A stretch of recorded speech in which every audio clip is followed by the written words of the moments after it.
السلام علیکم، میں ہوں صوفیہ سردار، آپ دیکھ رہے ہیں پاکستان سٹی نیوز۔ اب رخ کرتے ہیں فیصل آباد کا، جہاں چک نمبر 368 گاف وے میں ظلم کی تاریخ رقم۔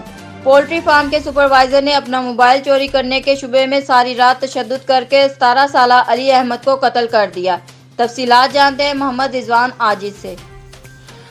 جی بالکل، یہ افسوسناک واقعہ تحصیل جڑاوالا کے گاؤں چک نمبر 368 گاہ وے میں پیش آیا، جہاں پر موبائل چوری کے الزام میں 17 سالہ نوجوان علی احمد کو پولٹری فارم پر تشدد کر کے قتل کر دیا گیا ہے۔ پولٹری فارم کے سپروائزر رضوان کا موبائل گم ہونے کا جو الزام ہے وہ مبینہ طور پر علی احمد پر آ گیا تھا۔ رضوان نے علی احمد پر بہیمانہ تشدد کیا اور مضروب کر کے اسے مار دیا۔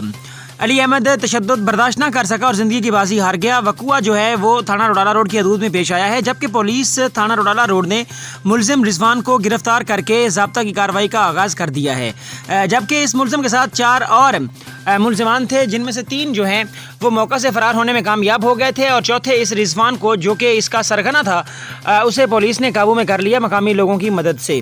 جی